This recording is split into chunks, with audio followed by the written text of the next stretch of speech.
भी आई थी। कहाँ भी है भाई? कहाँ बड़ी सोन?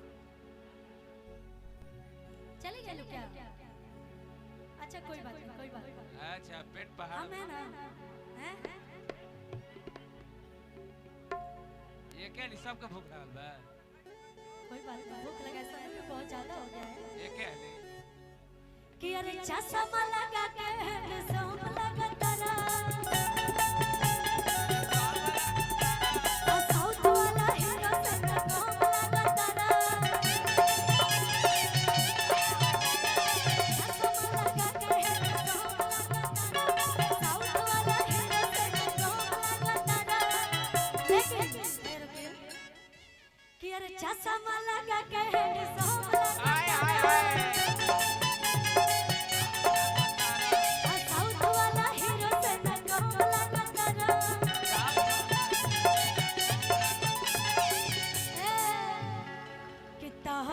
दिल हो दे हबे करे जते तो बोला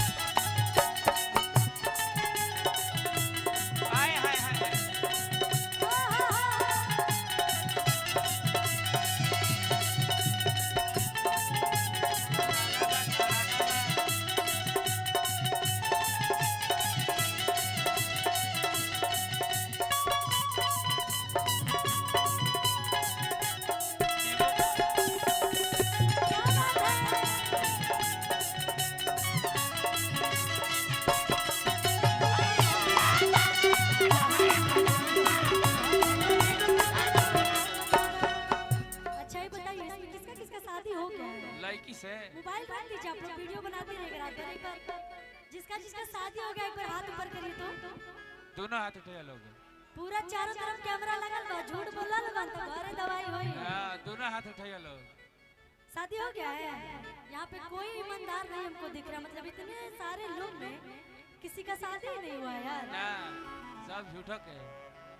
अच्छा हमारे जितने यूट्यूबर भाई लोग हैं, अच्छा आप लोग में से किसका किसका शादी हो गया? हेलो ए खुशी जी जी, ये पगड़ी बांध के जो जा रहे हैं हमारे पप्पलू सिंह चाचा हैं। अच्छा अच्छा, हजारों हजार रुपए का आशीर्वाद दिए हैं, चाचा को धन्यवाद। Thank you. चलिए कुछ बियाह टाइप के बात कहत नहीं है का? हाँ वो हम कहत नहीं, बताइए इतना लोग बा आई सारा सर झूठ बोला तलो कि केहू के बियाह नहीं के बोला, मान सके नहीं कि इतना लोग में केहू के बियाह ना भइल होई। सारा झूठ भाई रउआ नियन खूबसूरत चेहरा के उखाड़ा रही तक के झूठे न बोलब यार। अच्छा ठीक है, अच्छा ये बताइए किसका किसका शादी नहीं हुआ है, जरा वो लोग हाथ ऊपर करे तो। बाप हो बाप। देखिए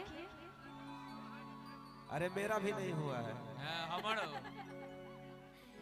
अच्छा कोई बात नहीं, गर्लफ्रेंड तो होगी ना, शादी नहीं हुआ है तो। हां होई है ना, सब उड़ धड़ा लोग। तो आज के बाद से जब आप लोग घर जाइएगा तो अपनी अपनी गर्लफ्रेंड से एक ही बात कहिएगा, पता है क्या? क्या? कि अरे चश्मा लगा के सोम लगा तारा,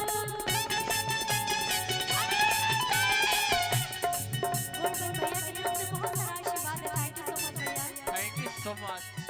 अरे चश्मा लगा के सोम लगा तारा, साउथ के हीरोइन से सोम लगा तारा।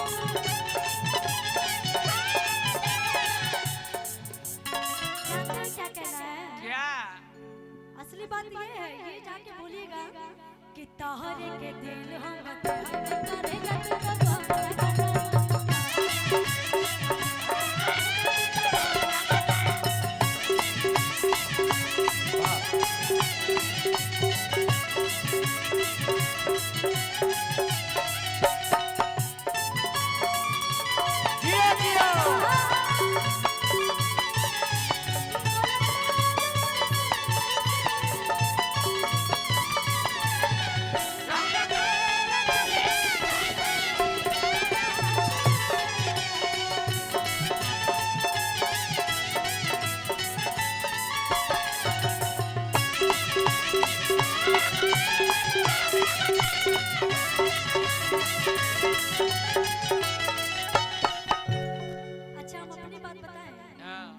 जानते हैं जाके क्या बोलते हैं? क्या?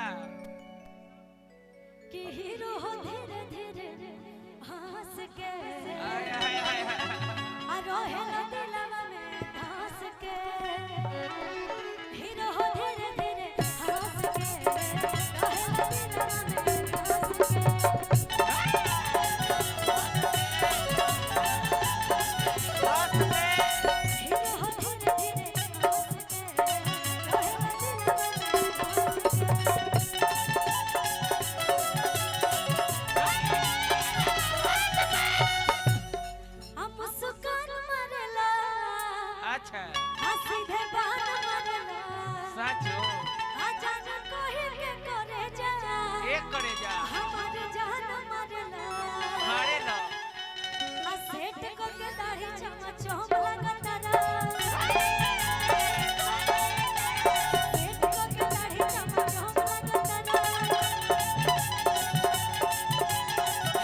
स्पेशली हम गोल्डमैन जी के लिए गाए हैं। गोल्ड प्लीज कष्ट करके 5 मिनट के लिए आप यहाँ पे आ जाइए, गाना स्पेशली आपके लिए है प्लीज और आप ही पे सूट करता है। जी। तो कष्ट करके 5 मिनट आप यहाँ पे आ जाइए, तब मजा आएगा गाने का, है ना?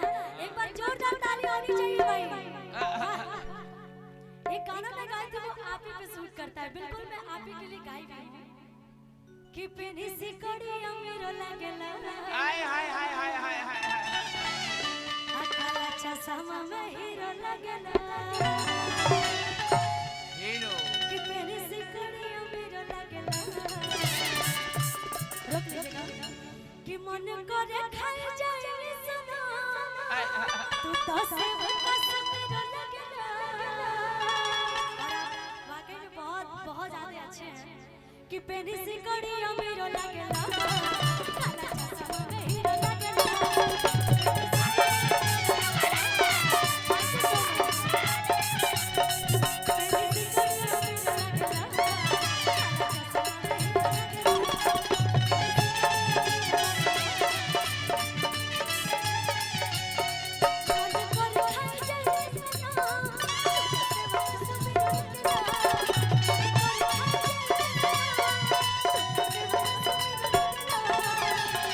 और क्या अब फेवरेट सुन लीजिए पहले, फेवरेट रोनो बीरो लगेला काला चश्मा में हीरो लगेला।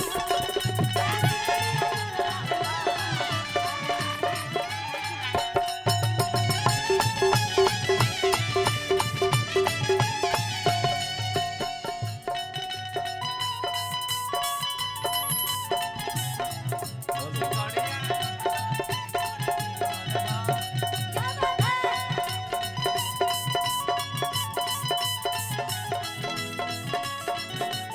हेलो सिकड़िया नंद की हेलो कर दी। मुन्ना भैया से भी निवेदन करो, आदरणीय श्री मुन्ना ठाकुर भैया रोवो मंच पे चलाई और अपने बड़े भाई जिनके मान सम्मान को बढ़ाने हम सब कलाकार जुटे हैं, आदरणीय बुआ भैया से हम निवेदन करब कि जहां भी हो